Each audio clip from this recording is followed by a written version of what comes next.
Buenas noches, ¿verdad? Son buenas noches ya. Muchísimas gracias al pastor por permitirme compartir con ustedes un poquito yo diría que no es tanto mi testimonio, sino de cómo soy testigo del poder de Dios. Entonces, por si acaso. Bien,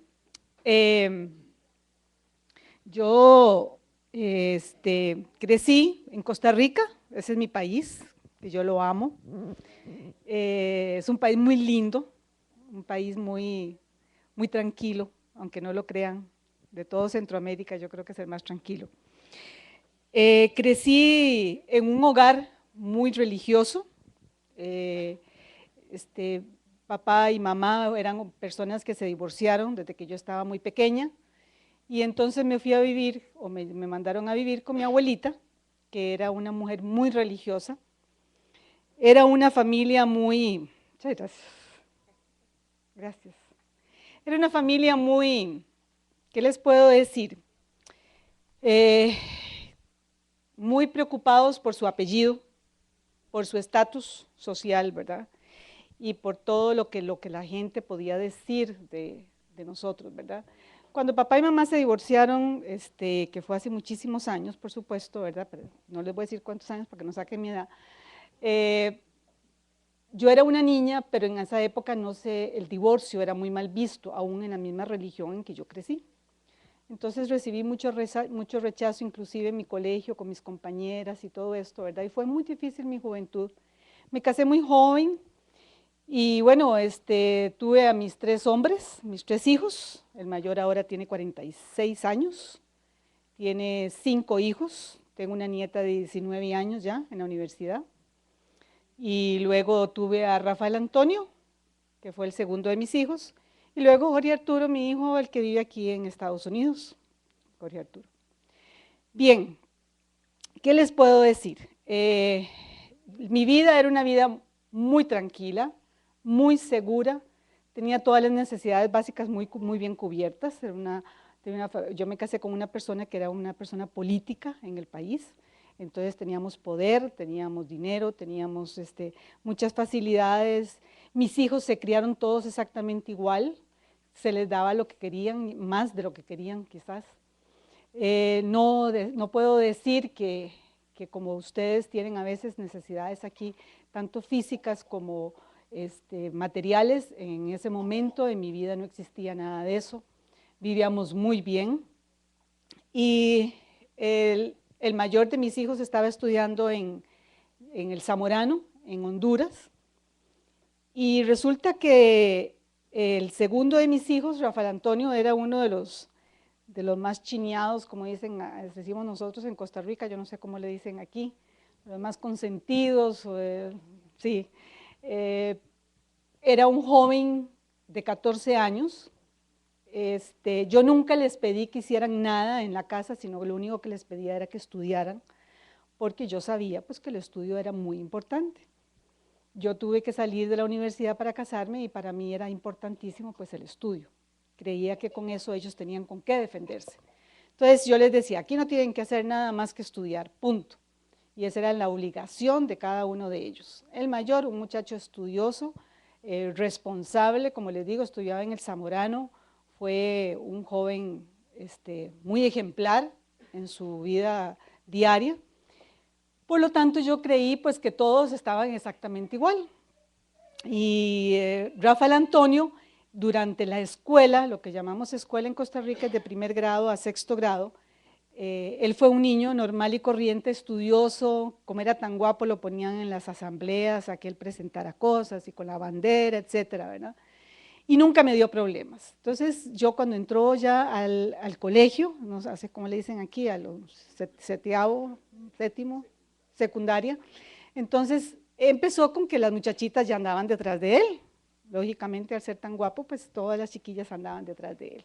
Entonces empecé con problemitas en esa área con él y yo le decía, usted no puede darse a las muchachas, usted está muy joven, usted no tiene nada que ofrecerles. Todo lo que un padre o una madre le dice a un joven que empieza en esa edad a tener noviazgos a destiempo.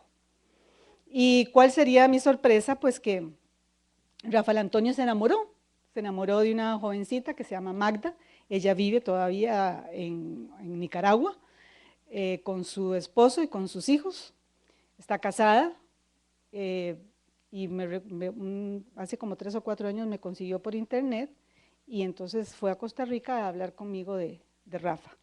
Pero bueno, Rafael Antonio entonces y Jorge Arturo tenía en esa época, tenía 7 años. Entonces, Rafa empezó con problemas y yo no iba nunca al colegio.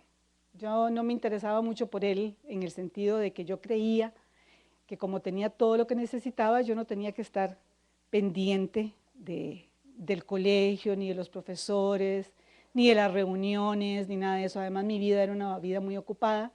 Al creer yo que yo había salido ya de la niñez y de la responsabilidad como niños, entonces ya yo podía estudiar lo que yo siempre quise estudiar, que era decoración de interiores, entonces me metí a estudiar decoración de interiores. Bien, un día llega Rafael Antonio y me dice, mamá, me quedé en una materia. Para mí el quedarse era toda una tragedia. Y fue exactamente en esta época, él cumplía años, sí cumplía años el 30 de octubre, un día antes de Halloween creo que es, y yo cumplo en noviembre, entonces el papá nos regaló un viaje a Disney, a mi hijo menor, a Jorge Arturo, a Rafa y a mí para que fuéramos a Disney a pasear.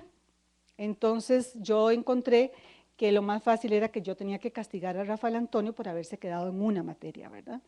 Entonces yo le dije, no, usted no va, usted tiene que estudiar, usted se queda, yo voy a ir solamente con Jorge Arturo a Disney y estás castigado y espero que cuando regrese ya hayas pasado la materia. ¿Cuál sería mi sorpresa con que no era una materia? Eran 3, o sea, se había quedado en el año, pero como yo no me enteraba de nada, pues no lo sabía. Pero me fui al viaje y un día antes de regresar del viaje, llamé por teléfono a la casa, me contestó Rafael Antonio. Él, por supuesto, me había pedido cualquier cantidad de cosas, como ustedes comprenderán que uno viene aquí a Estados Unidos, ¿verdad? Y para un joven de 14 años, mami, me compras tenis, me compras jeans, me compras esto, me compras lo otro, ¿verdad? Y yo le dije a todo que sí, que yo le compraba todo lo que él necesitaba, siempre y cuando pasara de colegio, el año. Entonces llamé por teléfono y me salió él al teléfono y yo le dije, Rafa, ¿cómo estás? ¿Cómo estás, mi amor? Me dice, bien, mamá, gracias a Dios. Le digo, contame una cosa, ¿estudiaste? Fue lo primero que le pregunté. Y me dice, sí, nunca más tendrás que preocuparte por eso. Yo dije, qué bueno, quiere decir que le sirvió el castigo. Nunca más, mamá, tendrás que preocuparte por eso. Entonces yo le dije, bueno, me parece muy bien, mi amor, qué dicha, entonces yo te llevo las cosas, siempre y cuando me enseñes las notas, y llego mañana, dígale a su papá que yo llego a tal hora, que me vaya a recoger, está ahí él, y me dice, no, nosotros teníamos una quinta en Turrúcar, ese es un lugar lejano de San José del centro, donde pasábamos los fines de semana, y Rafael Antonio se había alejado un poquito, había tenido un poquito de aislamiento porque a sus 14 años ya le daba pereza salir con sus padres. Yo no sé si aquí pasa lo mismo, pero la mayoría de los adolescentes es, ay papi, qué pereza, ay mami, qué pereza, ustedes vayan, yo no voy. ¿Verdad? Entonces él se me fue alejando un poquito porque nosotros todos los fines de semana íbamos a la finca y lógicamente a lo que íbamos era a recibir gente política que lo que llegaba era a tomar tragos y a hacer las fiestas, etcétera, etcétera, ¿verdad? Yo creo que yo desde pequeña siempre tuve un vacío muy fuerte en mi corazón. Yo fui criada en un colegio de monjas y pues siempre siempre sabía que había algo en mi corazón en búsqueda de Dios, pero no sabía a dónde, ni cómo, ni en qué forma, porque para mí la religión es lo peor que hay. Y cualquier clase de religión, ¿verdad? No estoy hablando de la religión católica, porque también hay religión evangélica, hay religión de todas las clases, ¿verdad? Entonces, la religión nunca me llenó. Entonces, yo siempre tenía esa angustia en mi corazón de que, Dios mío, ¿verdad? Pero vivía tan bien que no necesitaba a Dios. Estaba tan contenta con mi vida que yo no necesitaba nada. Entonces, se me olvidó Dios que existía. Y yo le decía a mis hijos, vayan ustedes a misa, que en esa época era la misa, pero yo no iba. Vayan ustedes a tal cosa, pero yo no lo hacía. Yo les decía, no mientan, pero cuando yo no quería recibir una llamada de alguien, les decía, dígale que no estoy. porque uno es muy dado a decirles lo que tienen que hacer, pero no lo que uno hace. Y eso es lo más triste que existe para un joven. Entonces, bueno, Rafa ya llegó y me dijo que, bueno, que yo llegaba al día siguiente, mi esposo se había ido a la finca quedaba más cerca del aeropuerto, por lo tanto él se había ido a dormir allá para irme a recoger al aeropuerto el domingo. Entonces, bueno, hablé con Rafa, le dije que llamara al papá, que le recordara que yo llegaba, etc. En eso, llegué yo domingo como a las 11 de la mañana y me encuentro a uno de mis hermanos en el aeropuerto, casi en la puerta del avión. Y yo dije, qué bueno vino, porque en esa época le revisaban uno mucho las maletas para ver qué llevaba. Y entonces dije, vino mi hermano que trabajaba también políticamente en relaciones exteriores y era un hombre de mucha influencia. Y dije yo, mira, me vino a recoger, qué bueno. Cuando vi fue que me sacó del aeropuerto nada más con el pasaporte y a mi hijo Jorge Arturo se lo entregó a mi prima, que era con la que yo andaba. Nosotros andábamos en un grupo de familia. Y me dijo, vámonos ya. Y yo le dije, bueno, pero espérame, y las maletas. Y Jorge, y me dice, no, bueno, tenemos que ir porque Rafa tuvo un accidente anoche. Y le digo, ¿cómo que tuvo un accidente? Si yo hablé con él en la noche y no me dijo nada, ¿qué fue? ¿Que tomó mi carro, chocó? ¿Qué fue lo que hizo? Me dice, no, se pegó un tiro.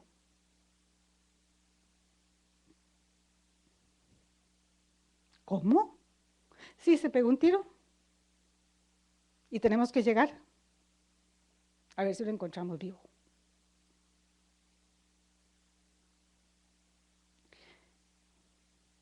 Como comprenderán, en esa época, yo sin Dios, porque no tenía al Señor, el que te digan que un hijo tuyo se ha pegado un tiro cuando hablaste con él la noche anterior, fue devastador. En primer lugar, en mi casa nunca se había hablado la palabra suicidio.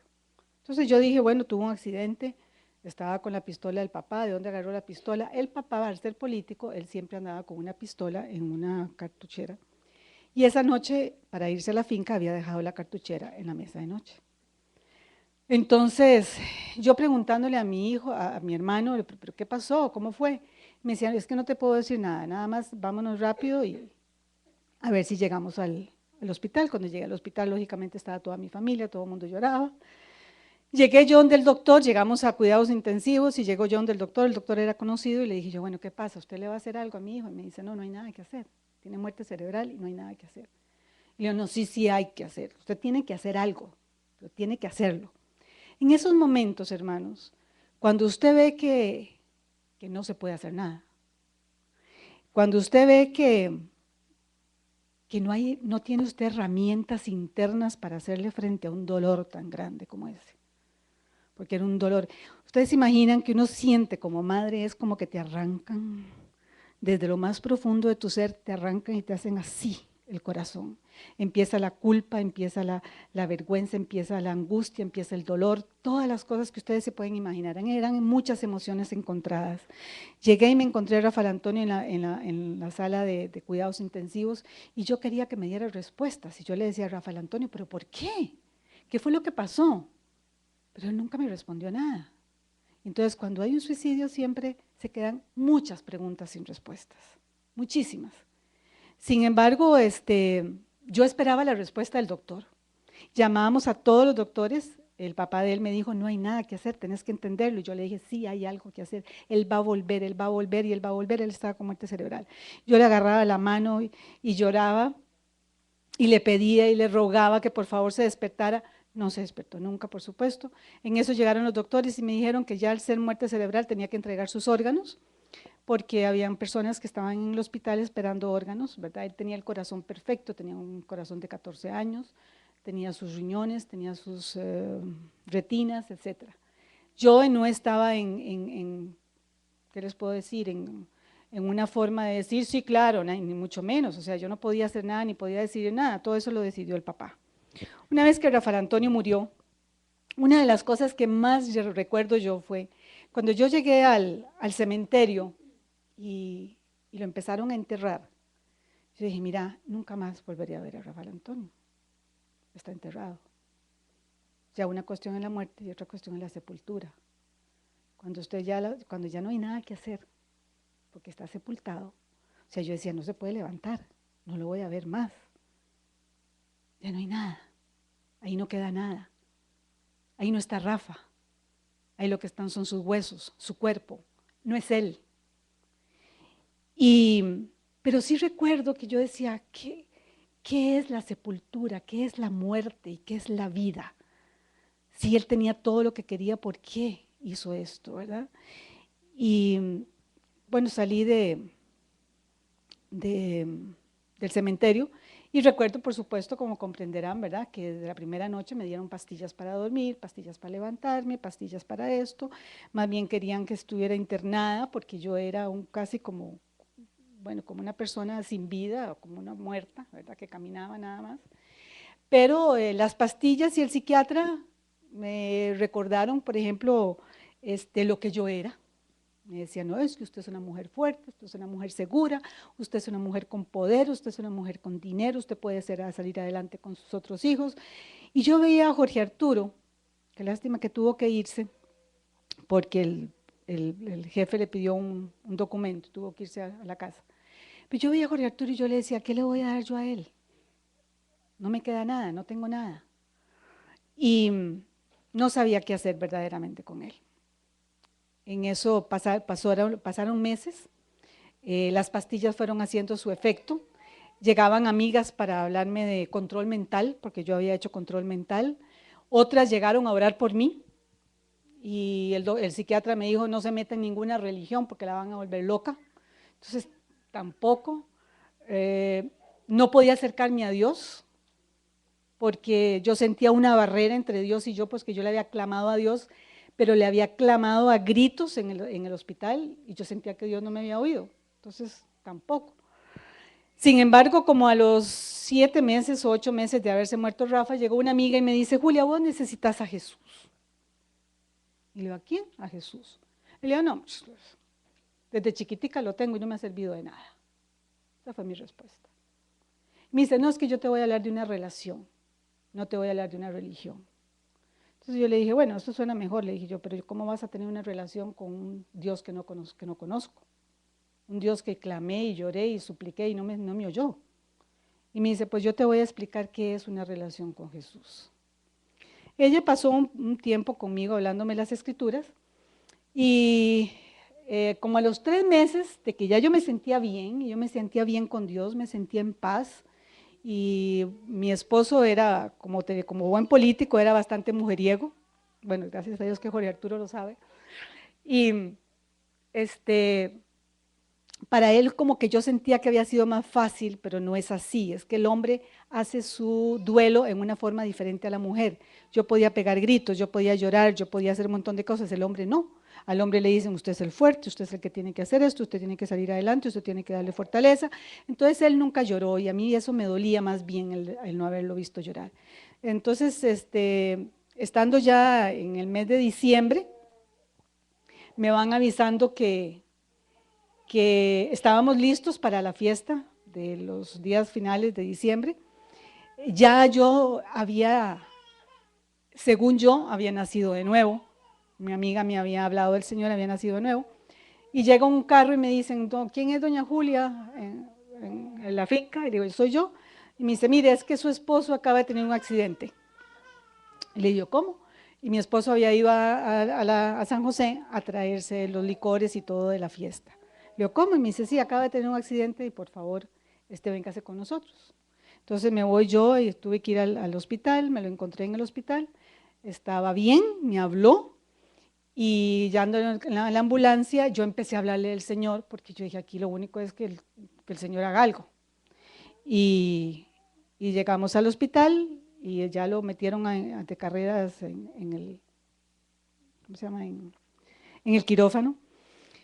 Y yo recuerdo que había una capilla en el hospital y entonces yo subí a la capilla y yo le dije, Dios, usted no me puede hacer esto a mí. O sea, mi hijo murió, pero ya no puede hacerme esto a mí usted, ¿verdad? O sea, ahorita sale él de ahí y entonces yo le voy a hablar de usted. Voy a hablarle del Señor, yo le voy a hablar de Jesús, él va a salir adelante y todo lo que ustedes puedan creer. Y ¿Cuál sería mi sorpresa cuando bajo y llega el doctor y me dice, mira, aquí tengo una pastillita para usted? Yo había dejado las pastillas desde que yo empecé en el camino del Señor, digamos, porque todavía no había nacido de nuevo completamente, sino que me estaban hablando del Señor.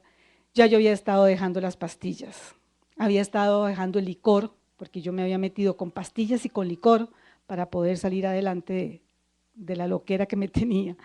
Y el doctor me dice, aquí tiene una pastillita. Le digo, ¿y para qué la pastillita? Y me dice, bueno, es porque tuvimos que llamar a un neurólogo para que viera a su esposo, que esto y que el otro, y todavía él no está bien. Inmediatamente yo sentí que me estaba mintiendo. Fue el mismo doctor que dio a mi hijo. Él le decíamos el doctor Lara, y le dije yo, vea doctor, dígame la verdad, ¿qué está pasando? Entonces me dice, no pase a despedirse, ya él murió.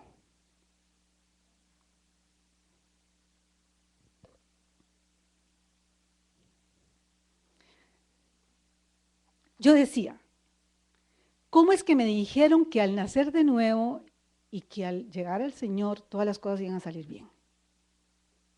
¿Cómo es que me dijeron que de ahora en adelante todo iba a ser felicidad y tranquilidad y paz? Y se me viene esto el mismo año, que se muere mi esposo. Y vuelvo otra vez al cementerio y vuelvo otra vez a ver la sepultura. En el mismo lugar donde enterraron a mi hijo, enterraron a mi esposo, al papá.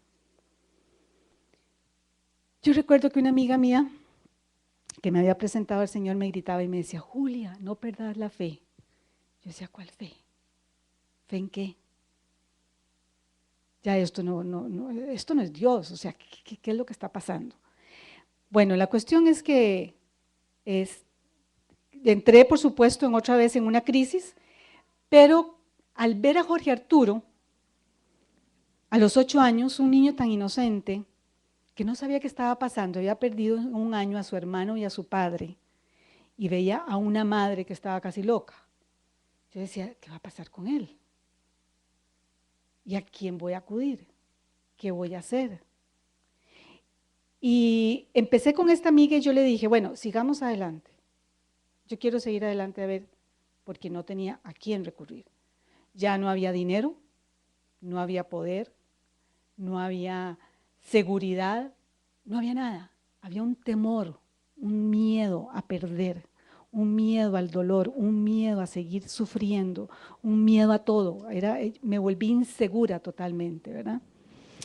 Y en una ocasión, esta amiga me estaba hablando del Señor y una noche que estaba yo leyendo la palabra, porque empecé a leer la palabra desesperada para encontrar respuestas, leí en Deuteronomio 6, que quiere apuntarlo apunta porque lo voy a leer rapidito.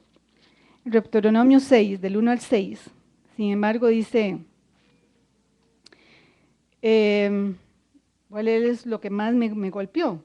Y estas palabras que yo te mando hoy estarán sobre tu corazón, y las repetirás a tus hijos, y hablarás de ellas cuando en tu casa, estando en tu casa, y andando por el camino al acostarte y cuando te levantes. Y las atarás como una señal en tu mano y estarán como frontales entre tus ojos.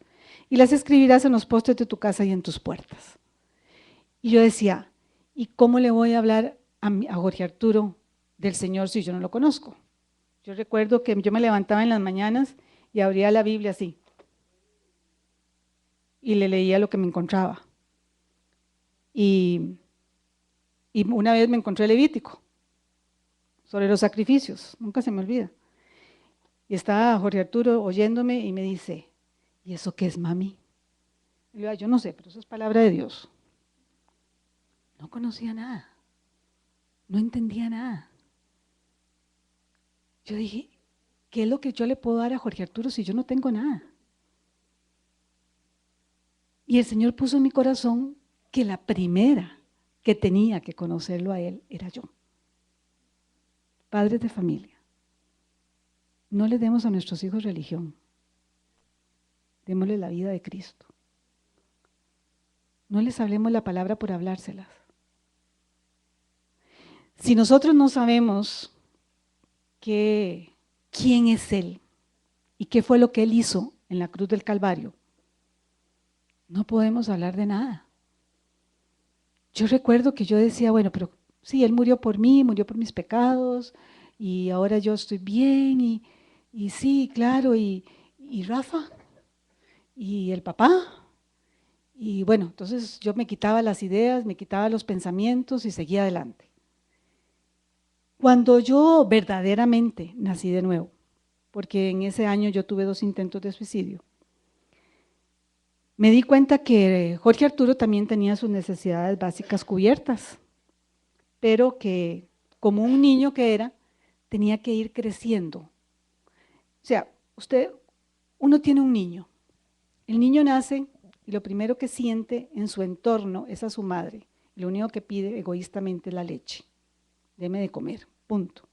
A él no le importa quiénes están alrededor ni las cosas que están alrededor. Él empieza a descubrir poco a poco su entorno, ¿verdad? Porque sale del vientre y entra a un entorno, al mundo, a la tierra. Bueno, igual somos nosotros cuando nacemos de nuevo. Nacemos como niños en un mundo de tinieblas y resulta que el Señor nos pasa a un mundo de luz. Entonces ese mundo de luz es cuando usted empieza a abrir sus ojos, su entendimiento y empieza a ver qué es la luz, quién es la luz. Y yo recuerdo que yo decía, porque el Señor me hablaba de en tu luz veremos la luz. Se le estaba hablando al pueblo. Y recuerdo también que me llamaba mucho la atención cuando Jesús hablaba y decía, los que tengan oídos que oigan, y los que tienen ojos que vean. Y yo decía, ¿cómo? Si todos ahí estaban con oídos y todos tenían ojos.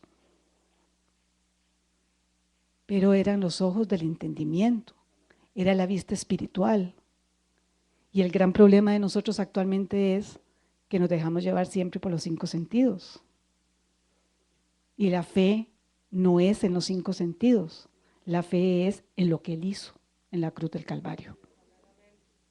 Ahora, si yo les pregunto qué es lo que Él hizo en la cruz del Calvario, ¿qué me dirían ustedes? ¿Qué fue lo que Él hizo en la cruz del Calvario? Alguien que me diga algo. Morir para darnos vida, muy bien. ¿Qué más?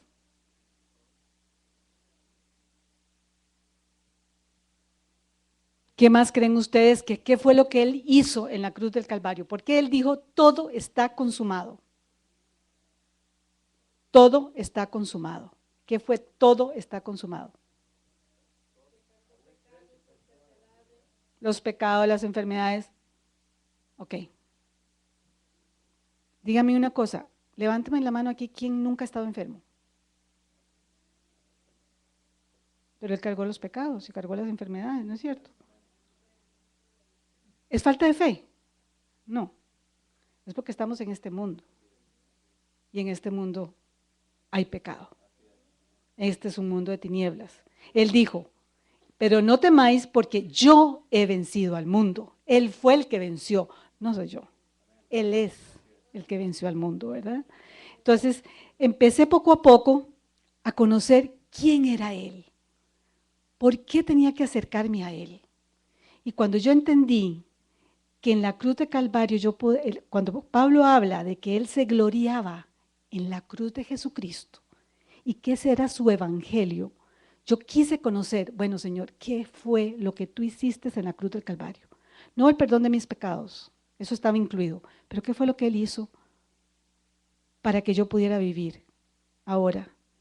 Y no por los 5 sentidos, ni por las circunstancias, ni nada. Y me acordé, el Señor trajo a mi mente la muerte y la sepultura de Rafa. Y me llevó a Romanos. En Romanos 5 dice, ¿o no sabéis que todos los que hemos sido bautizados en Cristo Jesús hemos sido bautizados en su muerte? Porque somos sepultados juntamente con Él para muerte por el bautismo, a fin de que como Cristo resucitó de los muertos por la gloria del Padre, así también nosotros andemos en vida nueva. Esto me llamó la atención, porque ya yo había sepultado 2 personas. Y yo dije, quiere decir que yo estoy sepultada en Él. Sí, aquí lo dice, no lo digo yo.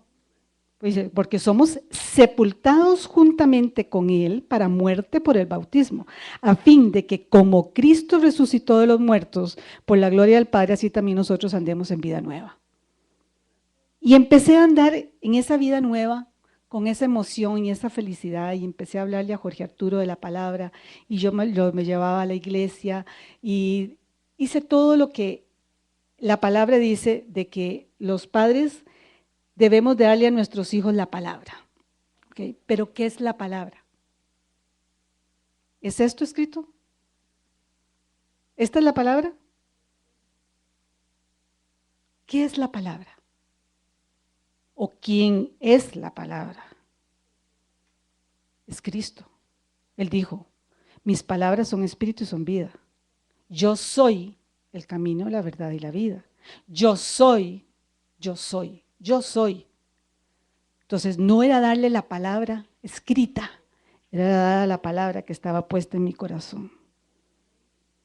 Y para eso no es el pastor el que tiene que darnos la palabra, somos nosotros.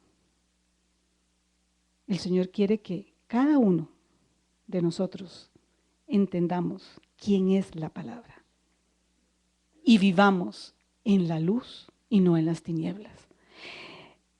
Cuando yo comprendí que yo había nacido en Adán, que era una mujer natural con sus 5 sentidos, que había nacido muerta en un reino de tinieblas, cuando me di cuenta de que mi naturaleza era una naturaleza completamente opuesta a Dios y que lo que Él hizo fue cambiarme totalmente de un lado al otro, fue cuando yo empecé a entender y a darle a Jorge Arturo y a decirle, Jorge, ahora tiene que escoger usted entre la bendición y la maldición. Ahora usted tiene que saber quién es Cristo y tener su relación con Él. Porque, hermanos, fue muy duro cuando Jorge Arturo, al año y medio conocí a esta bendición de hombre, ¿verdad? Que está aquí a la par mía, que es mi maridito, y nos casamos. Recuerdo que él me decía, él trabajaba con adolescentes y yo le decía, yo no quiero nada con adolescentes. No los entiendo, no comprendo, porque no sabía qué es lo que había pasado con Rafa. Sin embargo, Jorge Arturo iba creciendo y tenía que pasar por la adolescencia. Entonces ahí fue cuando empezó la espina y dije yo, no, aquí la cosa no es jugando, tengo que ver qué es lo que pasa, qué pasa con el adolescente. ¿Qué perspectiva tiene el adolescente del mundo? ¿Qué perspectiva tiene el adolescente de la iglesia, del pastor, de nuestras vidas? ¿Qué perspectiva tienen ellos? ¿Qué creen ustedes que nuestros hijos piensan al respecto? Porque yo llevaba a Jorge Arturo a la iglesia, pero la perspectiva de él era totalmente diferente a la mía. Cada cual tiene su perspectiva. Todos ustedes, los que están aquí, cada cual va a tener una perspectiva mía diferente. Pero una vez me dijo el Señor, puso en mi corazón, que le preguntara a Luis, el mayor, y a Jorge Arturo, ¿qué pensaban de mí? ¿Qué creían ellos que era yo y cómo era yo? Yo recuerdo que yo con porque ya yo había cambiado, ¿verdad? En muchas cosas. Que me pudo haber cambiado una pastilla, me pudo haber cambiado la psicóloga, pero en este caso fue Jesús.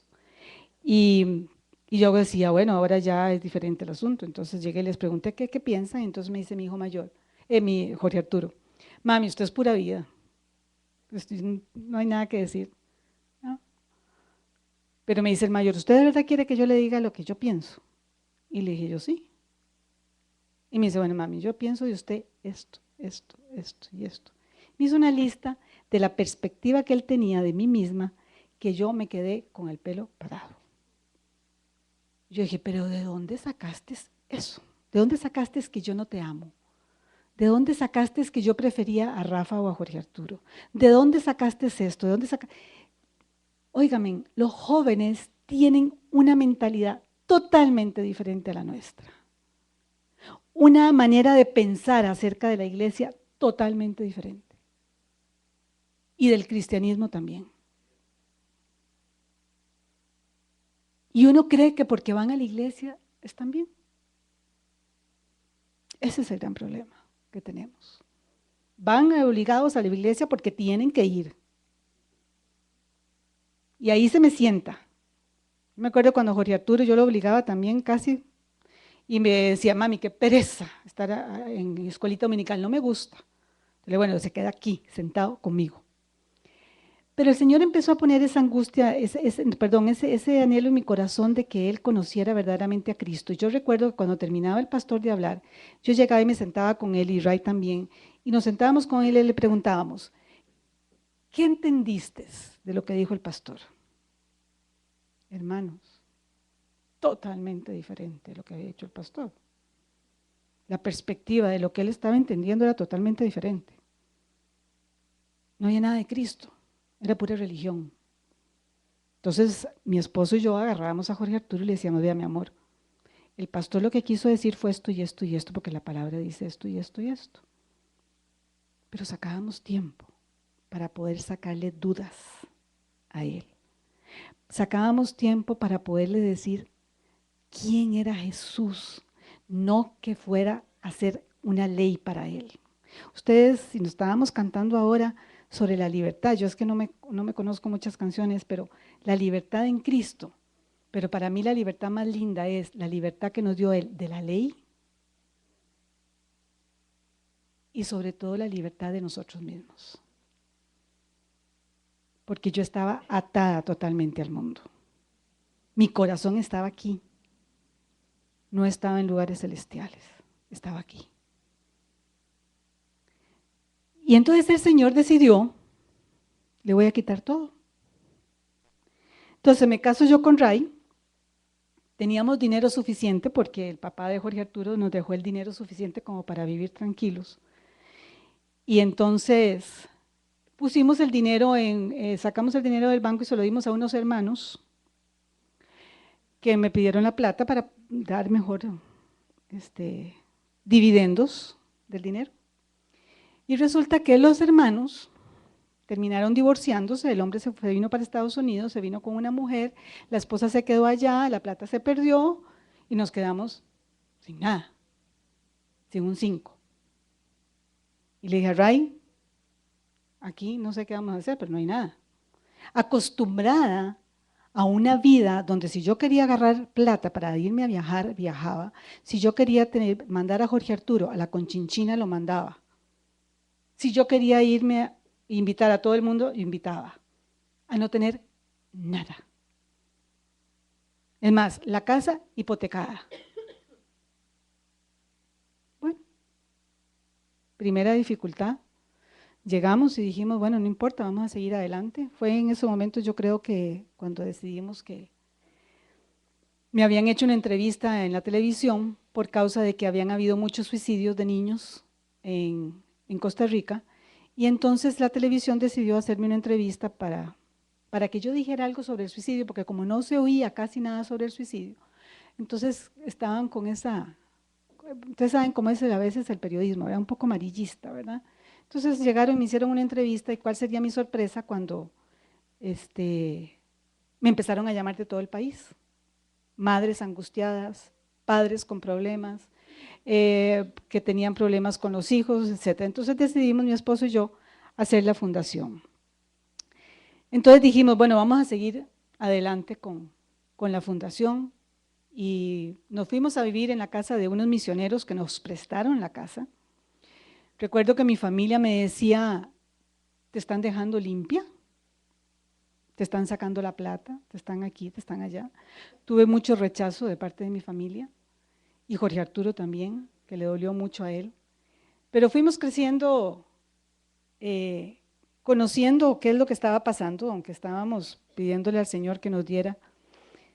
Yo les digo una cosa, yo me paro aquí, pero con temor y temblor, porque yo lo que quiero darles es una palabra que sean espíritu y que sean vida, que no sea solamente un testimonio. Y entonces empezamos con la fundación, y en eso me di cuenta que no teníamos dinero para la Universidad de Jorge Arturo. Y llega Jorge Arturo y me dice, mami, teníamos una unidad muy fuerte, Jorge Arturo y yo, antes de que conociera a Ray, puesto que nos habíamos bautizado juntos, habíamos crecido en el Señor juntos, yo sentía que él estaba conociendo al Señor, etcétera, etcétera. Y en eso me dice, mami, fíjate vos que llegaron al colegio para ofrecer unas becas para Estados Unidos. Me dice, voy a aplicar. Yo le decía, ¿aplicar? ¿Cuántas son? Me dice, son 5 becas. ¿Y cuántos son los que van a aplicar? Yo digo, son como 60. Ah, sí, sí, claro, aplica. Bueno, yo feliz de la vida que aplicara. Y entonces, a la semana o a las 2 semanas, llega y me dice, mami, ¿vieras que quedé entre los últimos 20? Y le digo, ¿de veras?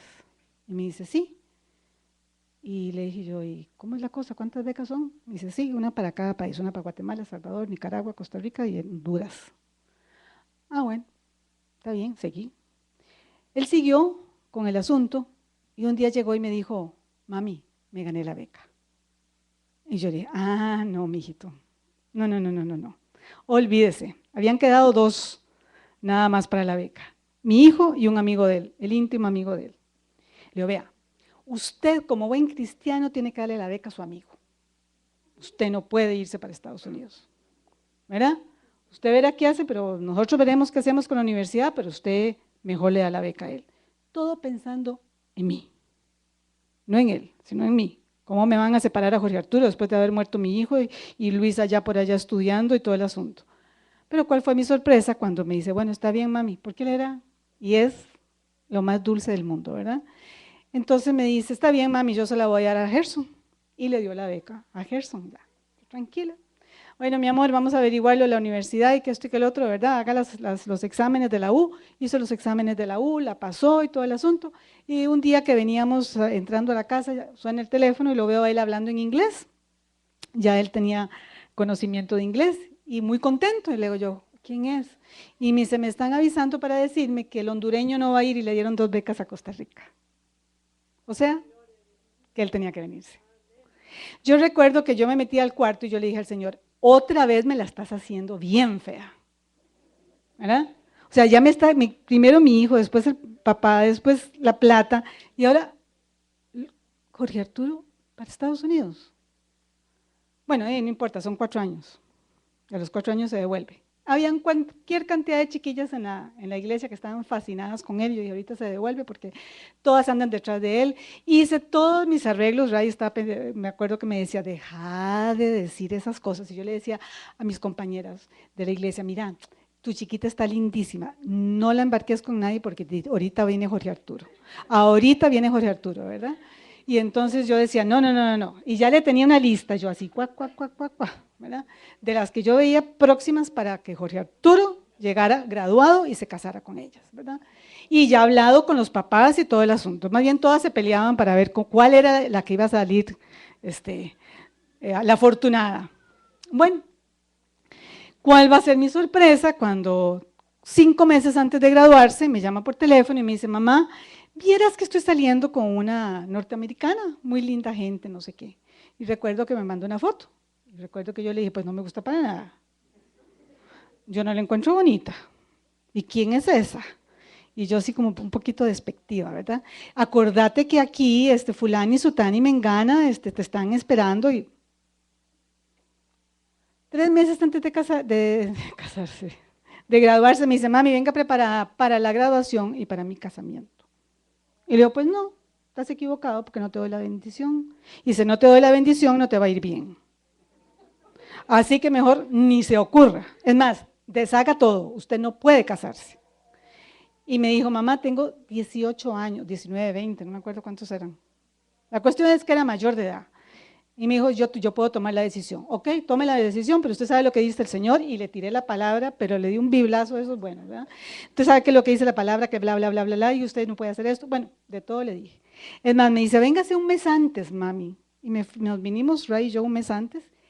Un mes duré con él recorriendo todo Estados Unidos para convencerlo de que no se casara. Todos los días me levantaba para decirle el error tan grande que estaba cometiendo, ¿verdad? Pues terminó casándose. Ahora tiene 4 niños, vive feliz, vive aquí en Estados Unidos Y me decía, mami, véalo como una oportunidad de que usted va a poder venir una vez al año a Estados Unidos. Y le digo, ¿qué me importa ir un año a los Estados Unidos cada año? Le dije, yo lo que quiero es que estés aquí. Pero definitivamente no eran los planes de Dios, se casó. Cada pérdida que uno tiene, hermanos, uno recorre al Señor y dice, Dios, ¿qué es? Y el Señor puso 1 Corintios 12, 2 Corintios 12, perdón, donde dice Pablo, aquí, esa sí la voy a leer. Yo creo que ustedes se acuerdan del aguijón de la carne, en la carne, ¿verdad?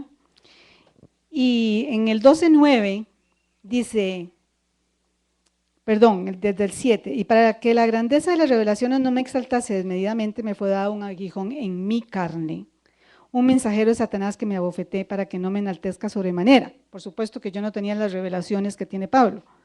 Respecto a lo cual 3 veces he rogado al Señor que lo quite de mí. ¿Qué aguijones tenemos nosotros en la carne?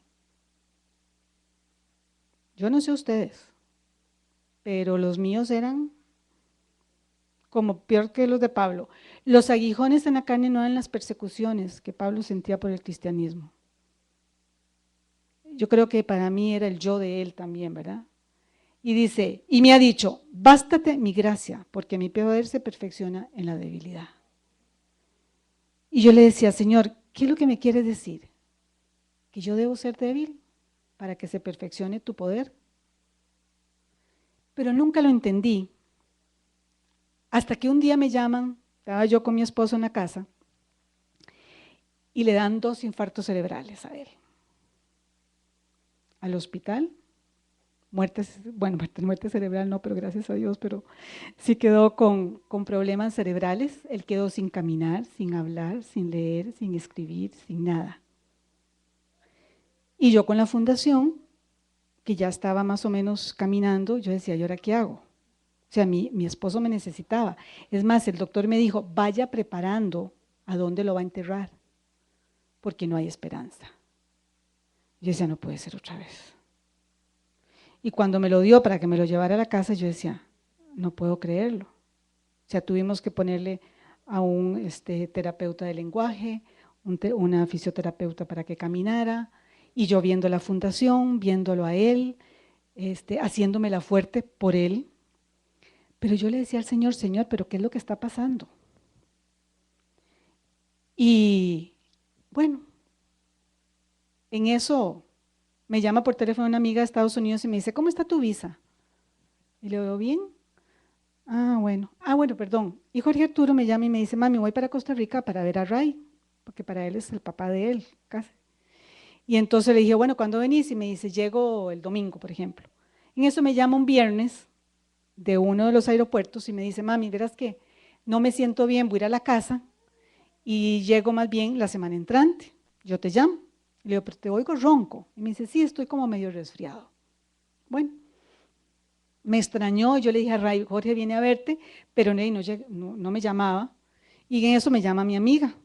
Y entonces le digo, sí, yo tengo la visa, ¿por qué? Y me dice, porque necesitamos que te vengas porque Jorge Arturo está grave en el hospital. O sea, hermanos, llega un momento en la vida donde usted, si no tiene al Señor, jamás, óigame, jamás saldrá adelante por sus propias fuerzas. Nunca. Usted puede ser inteligente, puede tener plata, puede tener belleza, puede tener… Y lo peor del caso es que los jóvenes creen que eso los va a sacar adelante. Que como tienen juventud, tienen belleza, tienen esto, tienen lo otro. Entonces, eso es suficiente para salir adelante.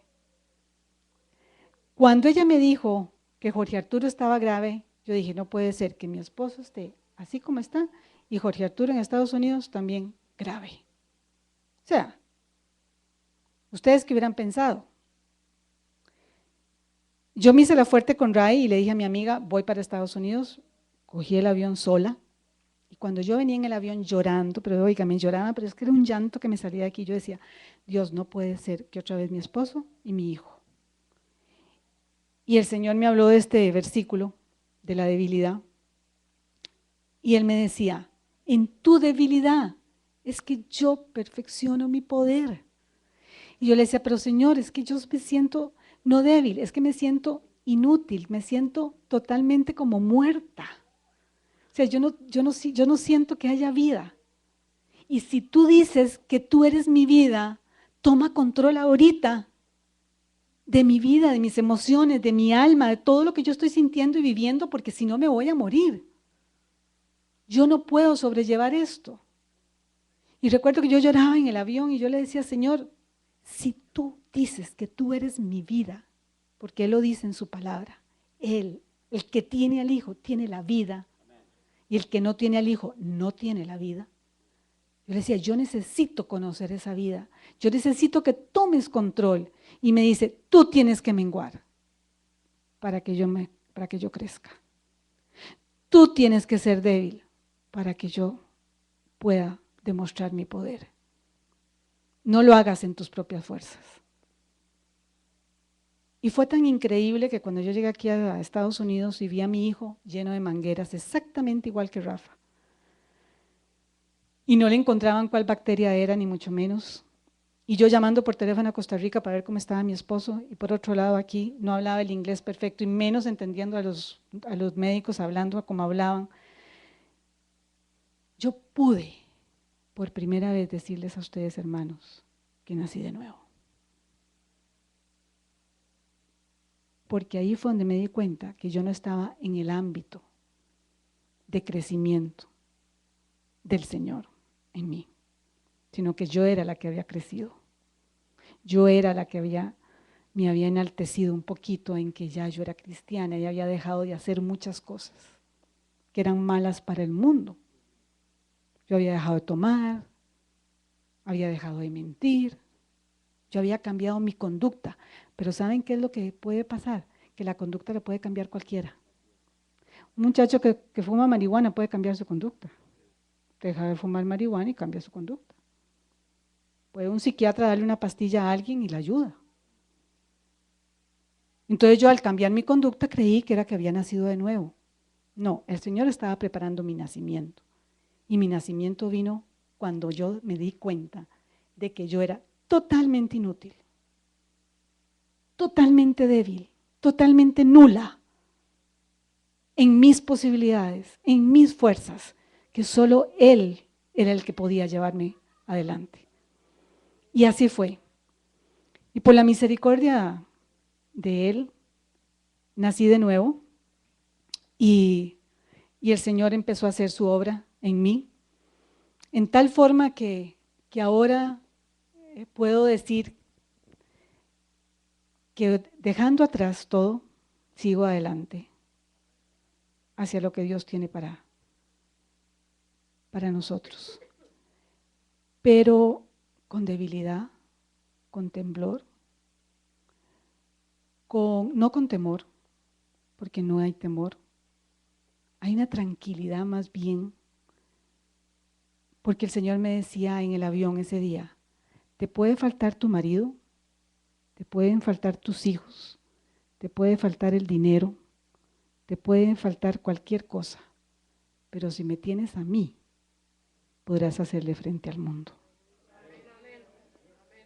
Hermanos, y fue una bendición tan grande, donde yo vi el poder de Dios al llegar yo al hospital, ver a Jorge Arturo y llegar y dejarlo ya con la esposa viniéndose para acá, cuando ya había salido del hospital, y venirme para acá a seguir con mi esposo, a seguir con la fundación, sin dinero, donde las circunstancias estaban totalmente negativas. Y que la gente me criticaba y me decía, es que a usted lo que le hace falta es fe. Yo decía, ¿pero qué es la fe? Yo tengo fe en el Señor. Pero el Señor me empezó a hablar de Hebreos 11, donde la fe es exactamente como viendo al invisible. Los ojos puestos en Él, el autor y consumador. Él es la fe, no era yo. Y no es mental, no es por emociones, hermanos, no es en el alma.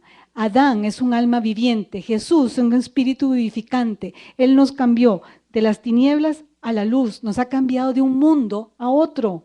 Y nosotros tenemos que empezar a entender el entorno de la vida espiritual donde Él está. Él está ahí, en ese mundo espiritual, donde nosotros estamos apenas que nacimos y vamos poco a poco entendiendo en nuestro entorno, que ya no es por las circunstancias, que ya no es por lo que vemos, que ya no es por lo que oímos, sino por lo que Él es en nosotros.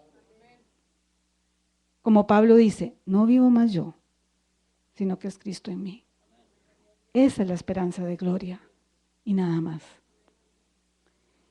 Y les podría seguir hablando montones porque es mucho lo que el Señor me ha enseñado. Nada más les voy a leer un segundito Romanos 8, 6 y 7 nuevamente, o 8, 28, cuando Él me enseñó parte de su propósito en nosotros. Porque Él me enseñó cómo en la cruz del Calvario Él hizo un juicio. Él hizo un juicio. Nosotros hablamos de justicia. Cuando se habla de juicio, ¿para qué es un juicio? ¿Para conocer qué? Exacto. Para demostrar la verdad. ¿Está bien? Para saber quién miente y quién es la verdad.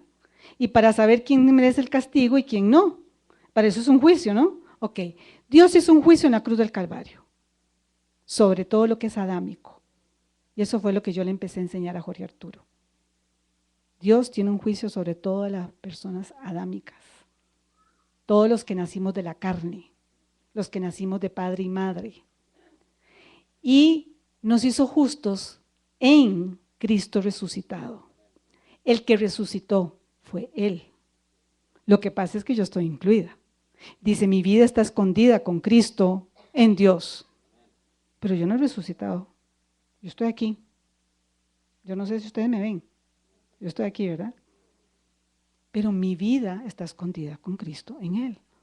Y entonces yo empecé a enseñarle no solo a Jorge, sino a los adolescentes. Nosotros tuvimos 6 años con los adolescentes trabajando. Y empecé a decirles, muchachos, ustedes tienen que escoger. Y ahora mismo tenemos un curso que les damos a ellos que se llama Yo Decido. Y siempre les decimos a ellos, usted es el que decide. Y decide entre la bendición y la maldición, la muerte o la vida, las tinieblas o la luz. O sea, no hay términos medios, no los hay. Es el reino de tinieblas o el reino de la luz, la ley o la gracia, la maldición o la bendición, el hacer seguir siendo un alma viviente o seguramente, o más bien, vivir en el espíritu vivificante. Si quieres ser una creación de aquí de la tierra o quieres ser una nueva creación. Y nosotros como padres, por favor padres, ¿saben qué le faltó a mi hijo, a Rafa? Después de tantos años me di cuenta. Mi afecto.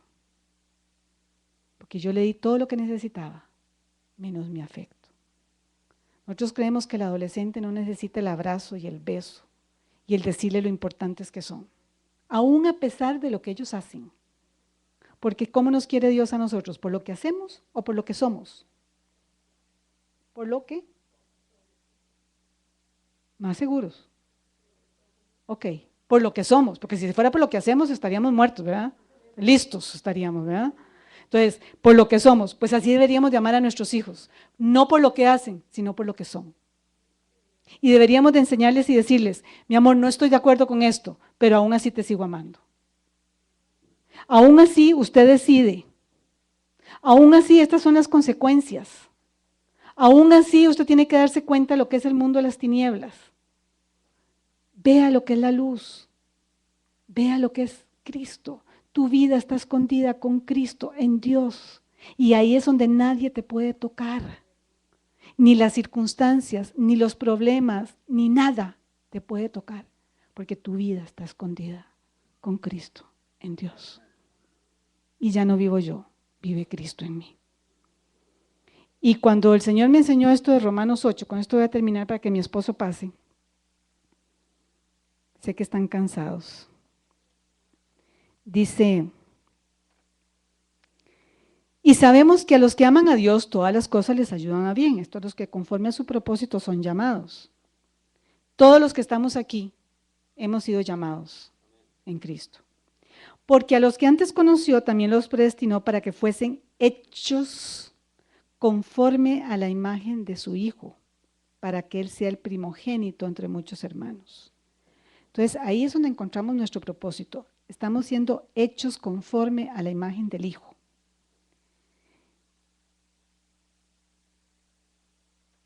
Y después dice, si hemos sido salvos de la ira de Dios, ahora seremos salvos por su vida. Romanos, ¿qué me amorece? Ok, 5:10, perdonen, pero es que él sabe más de los versículos. Pero ese versículo, ojalá lo puedan, por favor, búsquenlo, apúntenlo. Romanos 5:10. Vean lo que dice, desde el 9. Pues mucho más estando ya justificados en su sangre, por él seremos salvos de la ira. ¿Hemos sido justificados, sí o no? Porque si siendo enemigos, yo era enemiga totalmente, fui reconciliada con Dios por la muerte del Hijo, mucho más estando reconciliados, seremos salvos por su vida. Estamos siendo salvos por la vida de Él, hermanos. Tenemos que comprender esto para poderlo dar a nuestros hijos. Nosotros no podemos dar lo que no tenemos. Si nosotros no hemos entendido el propósito de Dios, ¿qué les vamos a dar a ellos? Dice, seremos salvos por su vida. Esto es un caminar diario, continuo. Vean, yo veo la cruz del Calvario y todo el tiempo tengo que estar haciendo así, volviendo otra vez hacia la cruz. Porque a cada rato, y perdonen, pero más estando aquí, cada rato es así, ¿verdad? Viendo todo lo adámico, todo lo que ustedes tienen, hermanos. Aquí no hay nada que les falte. Yo me voy a un mall y se me están en los ojos. Veo la televisión y quedo cuadrada. O sea, todo lo que veo en la televisión lo necesito. Mira esto, no hay en Costa Rica. Mira esto, mira esto, mira lo otro. Y aquello es una cosa que yo digo, ¿pero qué es esto? ¿Cómo nos está envolviendo el mundo? ¿Cómo nos están revolcando en este mundo de tinieblas y nosotros deseando lo que tienen ellos? Cuando lo que tenemos más bien es algo maravilloso en Él. O sea, yo no puedo cambiar la vida de Él por las cosas naturales y materiales. Y como les dije, el Señor me dijo, te puede faltar tu hijo, te puede faltar tu padre, te puede faltar tu madre, te puede faltar lo que sea, pero yo estoy ahí. Él nunca falta, Él nunca falla, Él siempre está. ¿Por qué? Porque ya yo no estoy, yo estoy siendo salvo por la vida de Él. Las circunstancias, hermanos, nunca faltan. Vean, yo ahora me quedaba mi hijo mayor en Costa Rica, vivimos al lado, y me encariñé con sus 5 hijos, son mis nietos, ¿verdad? Ahí, porque los de aquí los veo una vez al año. Crecieron conmigo. No los amamanté porque no podía, pero para mí fue como haberlos parido. Y hace 3 meses me dice mi hijo, me voy a vivir a Ecuador. Otra pérdida, otro despegarse. Y el Señor me dice, no, usted está despegada, mijita. De todo. Olvídese. No hay nada en este mundo que a usted la sostenga. Ni hijos, ni nietos, ni padre, ni madre, ni nada. Solo yo. Y ahí, hermanos, es donde uno dice, Dios, yo quisiera que todos entendiéramos que solo Él es la vida. No importa las circunstancias que estemos pasando, hermanos. Lo importante es que lo tengamos a Él y que volvamos nuestro corazón a Él. Quiero que pase mi esposo. Yo esto lo hago diferente.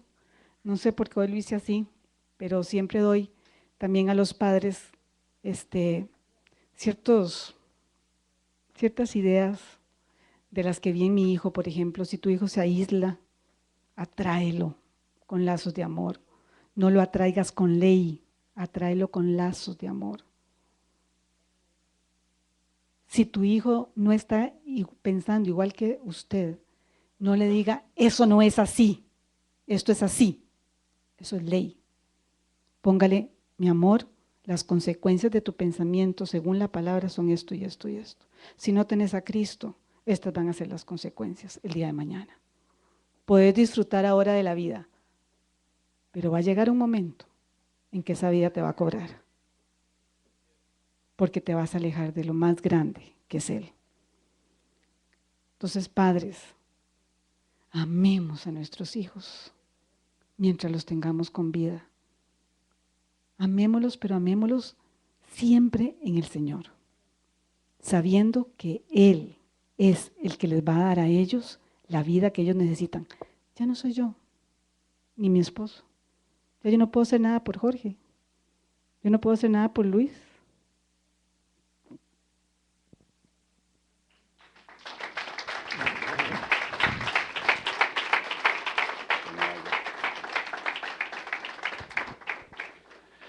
Y también, hijos, respeten a vuestros padres.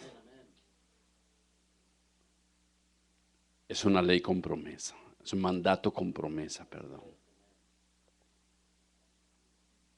Los padres no son enemigos. Tampoco creo que tengan que ser amigos. Son padres. Porque el amigo oculta las cosas.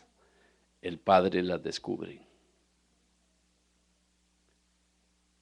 Necesitaríamos mucho tiempo para hablar de esto, pero sí, lo que mi esposa ha compartido es todo el proceso de una vida largo, doloroso, pero yo quiero decirles a ustedes, padres y madres, y a los hijos también, que es importante enfocar correctamente la mirada hacia el Señor. Hebreos 12 dice, puestos los ojos en Jesús. ¿En qué cosas estamos enfocando nuestra atención? ¿Cuáles son los centros que motivan nuestro diario vivir? ¿La familia? ¿El dinero? ¿El novio? ¿La novia? ¿El trabajo? Equivocado. Tiene que ser Jesús. Y para que sea Jesús tenemos que conocer al autor y al consumador de la fe. Porque la fe es de Él, no es mía. Dice Pablo a los Corintios, aquellos que son de la fe de Jesús. Cuando yo me casé con Julia y escuché por primera vez hablar esto, yo dije, qué duro. Y comenzamos a trabajar. Yo tenía muchos años de trabajar con jóvenes, yo había sido pastor en 2 ocasiones. Me gustaba tratar con los muchachos por mi pasado, por la niñez y todo eso. Yo había perdido a mis padres tiempo atrás.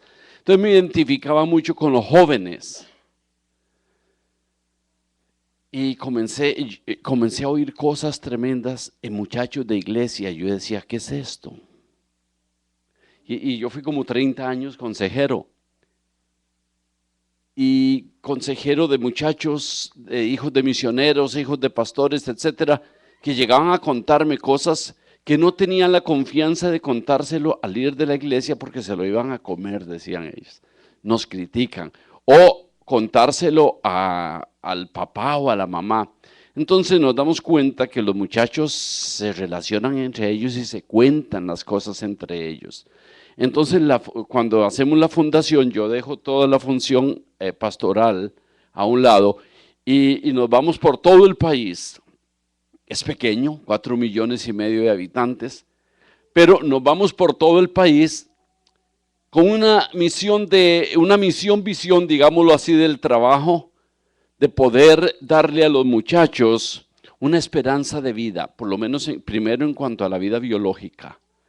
Recuerden en Génesis, Dios sopló aliento de vida y fue el hombre un alma viviente, no espíritu, fue alma viviente, porque era el primer Adán, el postrer Adán es Jesucristo, no hay más Adanes.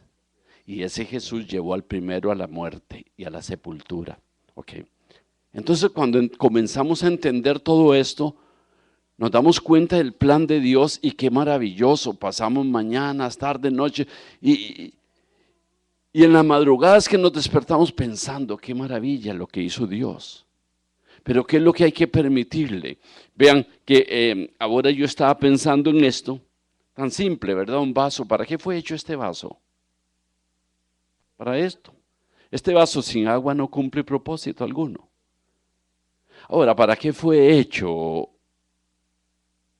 el hombre?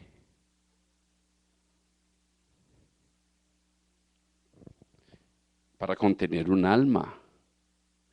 Y el alma para contener a Dios. Por eso la Biblia dice, habla mucho y Pedro dice que el fin de nuestra fe es la salvación de nuestras almas. No tiene que ver ni con el diablo ni con el infierno.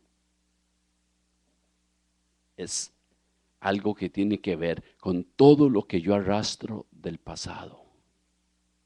Por eso la Biblia dice, despojaos del viejo hombre y vestidos del nuevo. Bueno, entonces en la fundación lo que hacemos es vamos a todo el país, hablamos a la gente, a los padres, trabajamos con ese triángulo de la vida, padres, profesores y estudiantes. ¿Por qué? Porque nosotros lo que queremos es brindarle una oportunidad al muchacho. Mitch dice aquí en este libro que el problema, el suicidio no es tanto el deseo de morir, es el temor a vivir. No sé qué hacer, no tengo cómo salir adelante, acabo con mi vida. Entonces esa es la opción que muchos están creyendo que les va a solucionar el problema. Lo que pasa es que el cuerpo es el que se encierra, no el alma. El alma jamás es sepultada, es el cuerpo. Por eso la Biblia, en el Nuevo Testamento, ustedes se van a dar mucho cuenta de que toca el tema de la salvación del alma. Y yo decía, bueno, Dios, explíqueme esto, ¿cómo? Entonces, cuando nací de nuevo no soy salvo, claro. Fui salvo del poder de Satanás, fui salvo de la esclavitud de la ley, del pecado, todo eso. Pero ¿quién me salva de mí mismo? No se ha dado cuenta, por eso muchas veces en la consejería comencé a darme cuenta que los hijos se quejaban de los padres. Es que mi papá va a la iglesia, mi papá y mamá y esto y el otro.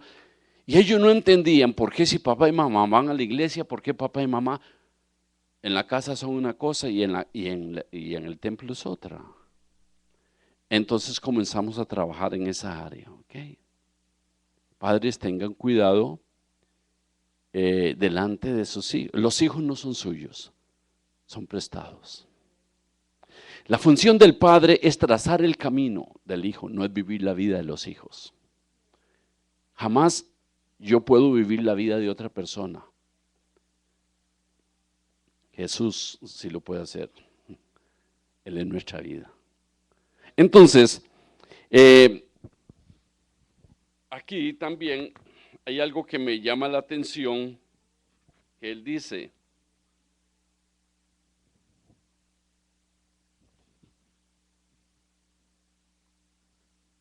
estoy convencido de que el suicidio es la expresión más extrema de la baja autoestima, del sentimiento que dice, no me gusto a mí mismo. Entonces, ¿dónde estoy enfocado? En mí. Pero si enseñamos a los muchachos a enfocarse en Jesús, la opción de vida es diferente. En fin, el libro nos da a nosotros una serie de oportunidades a los padres de trabajar en la comunidad interna, capacitar líderes, preparar a los muchachos, pero también nos da la oportunidad de ir afuera a rescatar a esas personas que están vacías, que no entienden ni por qué ni para qué viven. Estaba en un colegio privado allá en Costa Rica y me dice un muchacho, me dice, mi mamá es doctora, mi papá es doctor, en casa tenemos todo lo que podamos, lo que usted pueda imaginarse, dice. Pero ¿sabe qué es lo que falta? Faltan mis padres. Nunca están. Cuando me levanto y me voy para el colegio, ya ellos se han ido. El bus pasa y me recoge. En la noche, yo me acuesto y ellos no han llegado. ¿De qué me sirve todo lo que tengo? Y me hizo esta pregunta, nunca se me va a olvidar este muchacho, me hizo esta pregunta. ¿Usted puede darme el abrazo que mis padres nunca me dan? Y la psicóloga y la directora de la escuela, del colegio, se quedaron mirando, muy extrañados, y me dijeron que sí. Y se pusieron 17 muchachos en fila, entre muchachas y muchachos, para que yo los abrazara, porque en la casa nadie los abraza.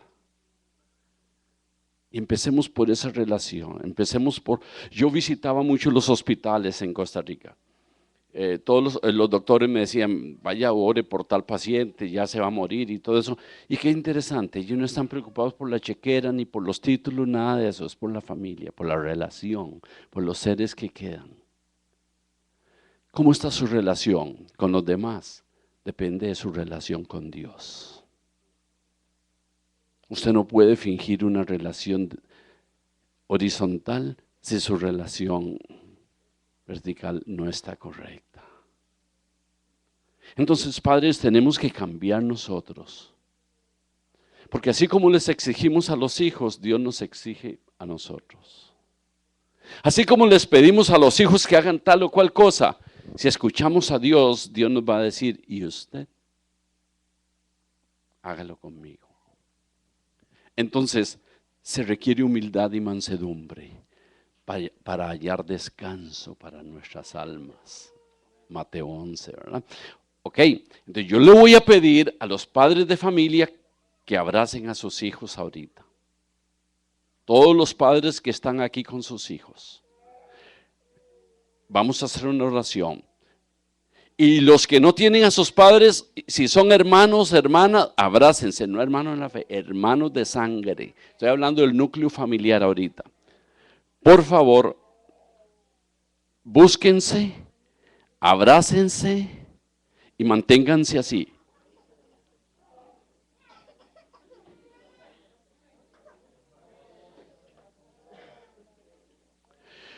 Los que están por hoy, están solos, busque a un pariente o a un hermano y abrácese.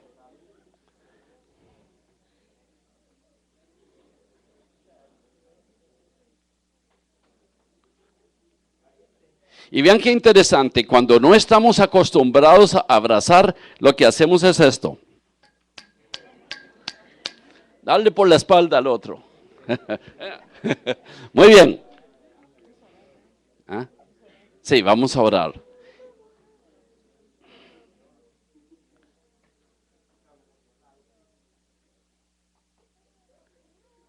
Ok. Pastor, ¿quiere usted hacer la oración, por favor? Está bien, vamos a orar. Bien.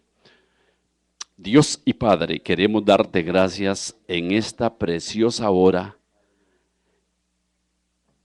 en este día que es tu día, Señor.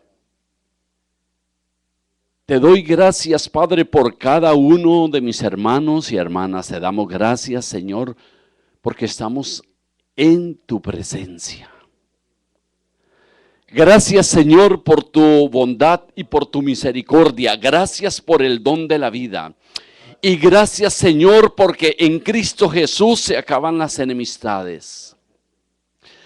Ayúdanos, Padre, a poder andar en la luz, en tu luz, Señor, para entender de sobremanera la importancia que es dejar al viejo hombre atrás, que es dejar el viejo vestido atrás y vestirnos del nuevo.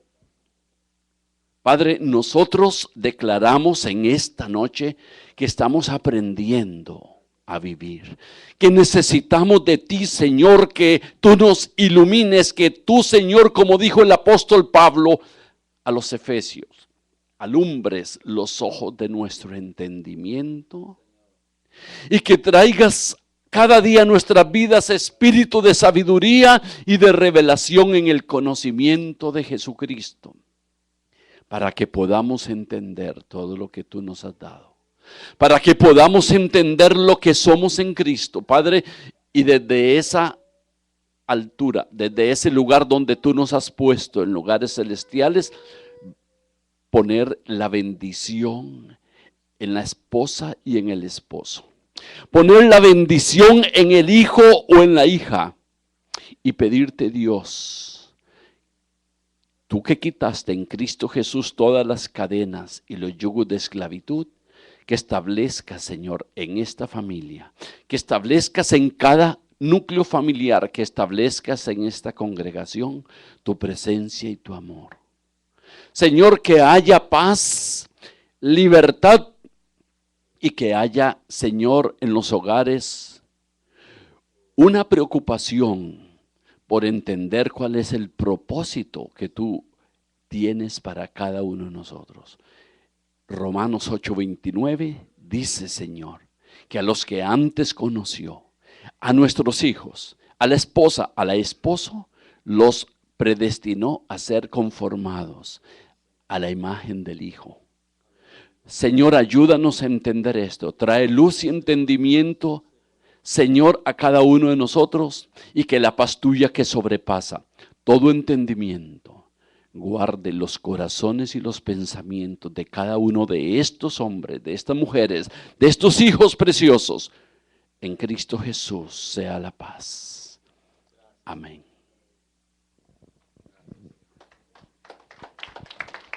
Amén.